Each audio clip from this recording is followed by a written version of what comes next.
His willingness to serve in secret elevated him to visibility. That's a hard one. And I won't stay there long because that is a hard one. It takes a lifetime to learn how to serve in secret. Visibility is wonderful, and there's no shortcut to it in God.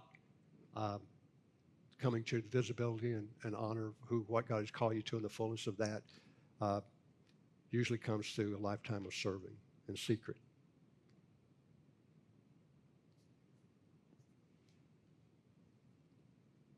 How can I say this? I'll move on. You'll never be extraordinary until you learn how to be authentically ordinary. You'll never be extraordinary until you learn how to be authentically ordinary. It's not called just a super, it's a supernatural. Joseph was supernatural. He was ordinary enough to serve in the bottom of a prison and minister to. He only had 2 people in his church, and they didn't tithe.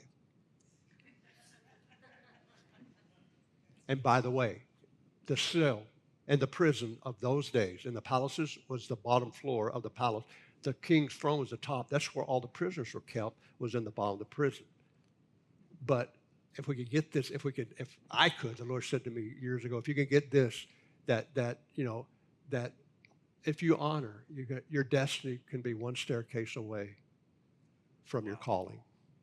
He honored himself. The bottom of prison. Sometimes we think the bottom of the prison is worse. The bottom of the prison is one staircase away from your destiny. So good. When he honored a butler and a baker, and then they remembered him and talked to him about it. And you know the whole story. Don't need to go to that. You'll never discover your gift until you find a place to serve. 100%. 100%. I want this list. I like this one. You'll never reach your destiny or your throne of destiny, Pharaoh, if you quit in prison. If you quit in prison, you'll never reach the throne of Pharaoh if you quit. And I'll just be honest, quitting is the strongest spirit that's probably released on the church and the nation right now. I meet very few people that don't want to just quit. If they don't say it, I can see it on their face. And if I don't see it, I know it anyway. And I've quit so many times, the Lord's not even taking my resignation anymore. I mean, the angels are going, it's him again. Just burn it. It's like, he didn't really mean it. Yes, I do. But no, he doesn't. Is this something you wrote up last night? Mm-hmm. How about this one? Yeah. That's why I'm mumbling through it.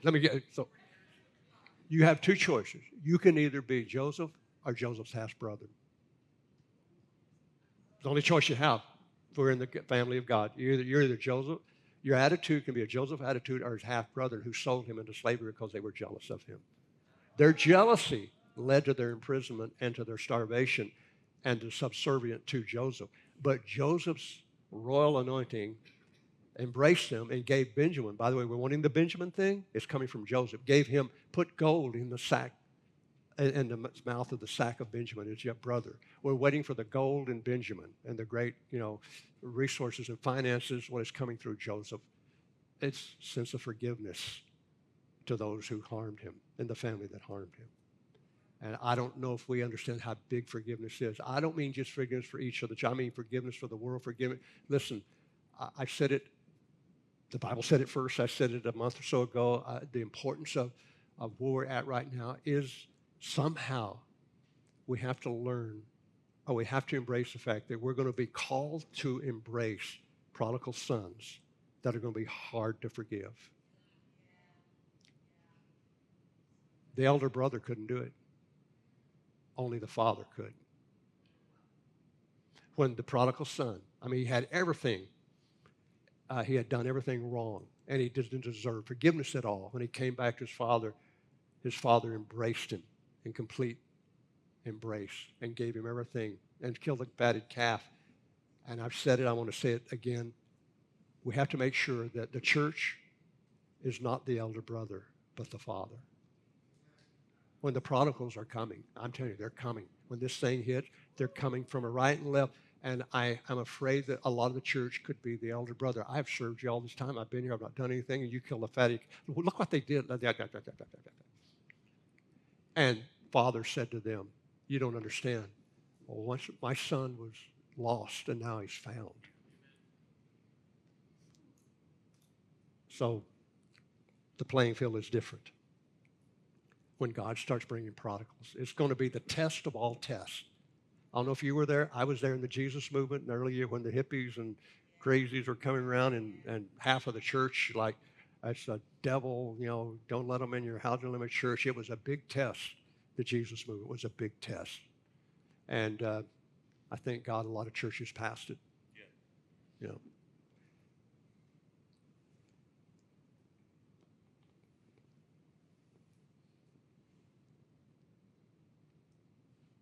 I didn't mean to say this one. I'm called to be a gift to the world, not a pain in the earth. But anyway, so no, where that one came, I just, it's just there. I'm about to finish. I'm sorry. You did this. These were like you wrote this last night. No, today. Just to the matter. How about this? They're going to go somewhere. I'm just quitting ministry. No. Whatever. You come up with this. It doesn't matter. He's like, here's what the Lord's speaking to me. Like, have you written a book on this? No. You have to write a book. No. On the life of Joseph. Maybe. You have to. You have to write a book. I'd rather see the play. On the prophetic insight in the life of Joseph. I mean, the play is coming. It's coming. I'd rather, that's true, but. Come on, don't leave me hanging like Dylan, right? Like, this needs to be a book, Larry. Okay. We need to do this on the green room. I'm Okay. sorry. I've heard you preach so many times, Larry. I'm floored. Like, I'm legitimately floored. Okay, let me give you another one. I don't want to. I want to make this night last forever. Okay. No. Yeah. I'd rather be an average encourager than an amazing complainer. Just a little bit of complaint goes much further than. No, never mind. My attitude towards people determines my altitude with God. Let me get this done. I'd rather be celebrated in prison than tolerated in the throne room. I'd rather be Celebrated in prison, tolerated in the throne room. Joseph was able to do both of those well, though. He was celebrated in prison, and he was celebrated in the throne room. I've seen in my lifetime ministries who have made it to the highest pinnacle, and they're not celebrated. They're tolerated. And my greatest fear in life has always been, my inner fear as ministry is to come to a place where I'm tolerated and not celebrated. I don't mean me as a person, but what God's done in your life. We don't need any more tolerated. We need to celebrate it. God's called us to celebrate each other. He's called us to celebrate our gifts. He's called us to celebrate the times we're living in until the word of the Lord came, until his time came to be celebrated. The word of the Lord tested him. And that testing that we're in right now, whether we pass it or not, will determine the shape of the world that we live in now and could determine the lives of hundreds and thousands, if not millions of people. I'm telling you, this is a serious thing. Joseph was a prophet as well. He had prophetic insight. I mean, when he interpreted the dream of a nation that was going down the hill. And I believe that God has Josephs in prisons that have been serving butlers and bakers that are about ready to interpret the dreams of people in high places that can turn the tide of economic failure, of catastrophic drought, of all the stuff that's happened, would have happened, and the absolute end of the earth as they knew it, and Pharaoh's time and Joseph's time. One man in the bottom of the prison who knew how to forgive, who knew how to serve in secret, who knew how to minister to a butler and a baker and honor the least among them, who knew how to interpret the dream and not demean the man who was a pagan, but actually say, oh, King, the Lord has shown you, and let me tell you what the Lord has shown you, was able to save the world. If not for that, what else are we for? That's to save the world. And I believe that we're on that path.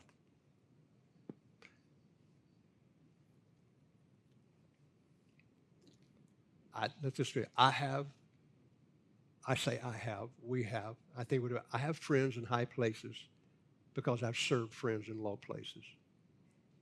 And God knows how to weigh that. Again, problem solver.